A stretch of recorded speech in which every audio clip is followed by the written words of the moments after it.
¿Piensa usted que en su embarazo puedan existir problemas de compatibilidad genética o anomalías cromosómicas que afecten a su futuro bebé? Bienvenidos a Salud Integral. Hoy hablaremos de genética reproductiva con la doctora Greter de Clínica de Fertilidad Gaia. Bienvenida, doctora. Gracias. ¿Cómo influye la genética en la capacidad de una pareja para concebir? Bueno, tenemos que pensar primero que los seres humanos, dentro de los mamíferos, los seres humanos somos los que menos nos reproducimos, porque todos tenemos mutaciones genéticas. Ahora, el punto está en que no coincidan la misma mutación genética en un hombre o una mujer que decidieron formar una familia. Porque entonces aquí sí tendríamos un problema, porque tendríamos un embrión, tendríamos un niño con una enfermedad genética. Entonces, partiendo de esta deficiencia o de esta alteración que ya tenemos todos los humanos, pues esto compromete la fertilidad porque compromete, entre otras cosas, la calidad de los gametos. Los gametos son los óvulos y los espermatozoides.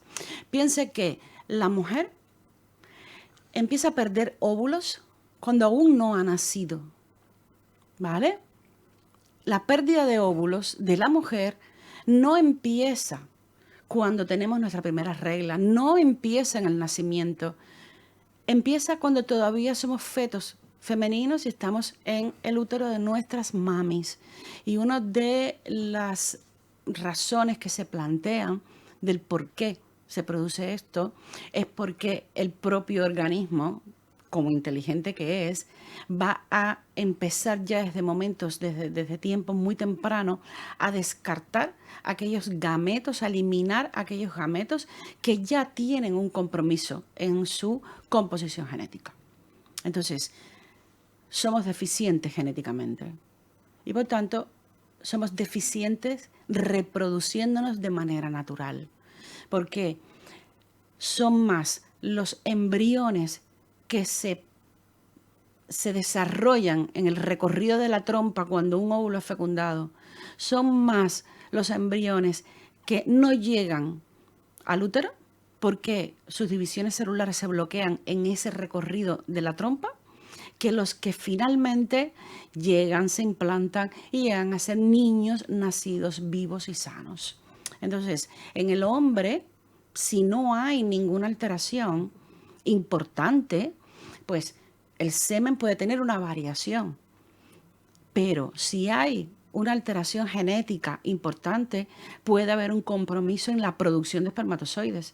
Y será un hombre que seguramente tenga una vida normal, un desarrollo psicosocial normal, una vida sexual que se inició a la edad X y que ha sido normal. Y en el momento en que decide buscar descendencia, crear familia, pues entonces aquí es donde empiezan a aparecer y a descubrirse un problema que tiene este señor, pero que lo tiene desde que era un embrión y se decidió en ese momento del embriogénesis que fuera un embrión del sexo masculino. O sea, viene muy atrás y no tiene que ver a priori con que él, y digo a priori porque entre comillas sí tiene que ver, y es algo que es importante mencionar, tiene que ver con el estilo de vida de la madre de ese feto que decidió ser o que la embriología decidió que fuese un feto del sexo masculino. El estilo de vida de esa mamá durante ese embarazo.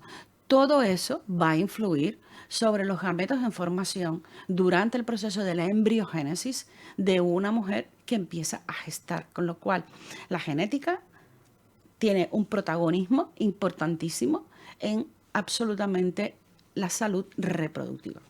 Y otro aspecto que también es muy importante es el de la edad, tanto materna como paterna, que puede afectar a la calidad genética de los embriones. Sí. La razón por la que afecta genéticamente a los embriones está determinada fundamentalmente porque estamos hablando de gametos de óvulo y de espermatozoide. Los óvulos y los espermatozoides son células. De la misma manera que usted tiene células, las células del pelo, de la piel, de absolutamente todo, ¿vale? La diferencia está en que las células del pelo, de la piel, de los ojos, de los órganos son células somáticas y ovarios y espermatozoides son células sexuales, ¿vale? Entonces, sufren exactamente el mismo proceso de envejecimiento. Lo que pasa es que usted se puede ver en el espejo si su cara ya no es la misma que hace 5 años atrás. Ya le digo yo que no. Y eso está condicionado por el envejecimiento celular, pero yo no me puedo sacar un óvulo, mirarlo al espejo y muchísimo menos gastarme un dineral en el Corte Inglés poniéndole crema anti-aging para que mejore. No lo puedo hacer, ¿no? Ni usted tampoco se puede sacar un espermatozoide y mirarlo y decir, no podemos hacerlo. Pero sí está claro que el envejecimiento celular va a comprometer y esto es lo que marca la calidad específicamente de los óvulos. Y digo específicamente de los óvulos porque la mujer tiene menos tiempo para sentirse afectada por esto que el hombre. El hombre cada 3 meses, a menos que haya un proceso muy complicado, pero el hombre cada 3 meses produce espermatozoides. Se produce un proceso que se llama espermiogénesis. Y él va a producir espermatozoides. Otra cosa que esos espermatozoides sean suficientes, tengan una movilidad rectilínea o no la tengan, o que la morfología esté comprometida o no la esté comprometida, pero tiene espermatozoides. La mujer no, la mujer nace con un número de óvulos finitos, se nos van a acabar. Con lo cual, en los años en los que queremos ser mamá, casi siempre son los años en el que nos empiezan a quedar menos cantidad de óvulos y los que quedan son los que más comprometidos están. ¿En qué se basa fundamentalmente este compromiso? La cadena de ADN está compactada, está empaquetada. Está empaquetada por un hilo invisible que se llaman histonas, son unas proteínas. Esas histonas se rompen y en la medida que más pasa el tiempo, pues las rupturas van a ser mayores. Y esto es lo que va a definir el que un óvulo sea fecundado por un espermatozoide que está estupendamente bien y sin embargo da como resultado un embrión que genéticamente no está bien. Entonces son principalmente, y hay muchas más, podríamos estar hablando muchísimo tiempo más de el tema de genética y el compromiso y la relación que tiene la genética con la fertilidad, porque también pueden haber papis, o sea, mujeres y hombres, pareja que quieran hacer que quieran tener una familia y no tienen ningún problema, ningún antecedente a nivel familiar. Tienen estudios incluso genéticos personales hechos y que están normales. Y sin embargo nace un niño con una alteración genética y muchas veces, o en algunas ocasiones, pueden hacer afectaciones genéticas de novo. ¿Qué quiere decir esto? Que no había nada detrás y nació nueva esta afectación genética, con lo cual es difícil. Muy difícil. ¿Qué es la epigenética? Es una palabra un poco compleja para los que no entendemos de la materia, pero estoy seguro que usted nos va a explicar. Y sobre todo, ¿qué papel juega en la reproducción asistida? Mire, la epigenética es lo que ha cambiado y ha revolucionado la genética. Al punto de que la formación de médicos de mi edad hemos tenido que aprender que la genética con la que nos formaron en la carrera de medicina ya no es el enfoque de la genética como se interpreta a día de hoy. Y hoy las personas siguen pensando, porque si no se les explica van a seguir pensando que no pueden influir en el caso de la reproducción asistida.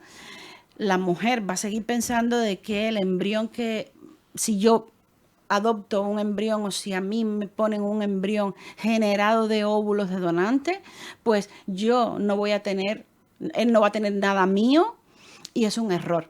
La epigenética es lo que ha revolucionado todo esto. La epigenética viene de la palabra griega epi y significa sobre el genoma. Uh-huh. La epigenética es el medio a través del cual nuestro organismo se relaciona con el mundo exterior y se adapta a él. Entonces, se va a adaptar en función de cómo ese mundo exterior esté siendo más agresivo o menos agresivo. En función de que nosotros seamos capaces de adaptarnos. Que sea la madre receptora capaz de activar en ese embrión que su carga genética no le pertenece. Pero ella a través de la epigenética, va a ser capaz de activar o de desactivar ciertos genes en función de cuál es su comportamiento. Te doy un ejemplo para que lo entiendan, porque sé que es un tema difícil de entender. Una paciente, una mujer receptora que hace un tratamiento de ovodonación, durante su embarazo, come mucho, hace diabetes, hace hipertensión, aumenta mucho de peso, fuma. Ese niño nacido pues tendrá unos riesgos elevados de padecer estas enfermedades. Claro. Y cuando te remites a los óvulos, que es lo que representaría la madre biológica, es una mujer que ni padece ninguna enfermedad, ni tiene ninguna alteración endocrina, ni tiene ningún aumento de su peso corporal. Y tú dices, bueno, ¿y entonces por qué? Este niño ha nacido con estos factores de riesgo y de hecho, mira, tiene 5 años y estamos haciendo diagnóstico de una diabetes infantil. Bueno, ¿qué hizo la madre receptora? ¿Qué pasó durante ese embarazo? Y entonces es ella la que activa y desactiva, apaga y enciende esos genes y en función de lo que está transmitiendo ella. Eso es la epigenética. Muchísimas gracias por esta explicación amplia, doctora Greter, de Clínica de Fertilidad Gaia, y a ustedes les esperamos en un nuevo capítulo de Salud Integral.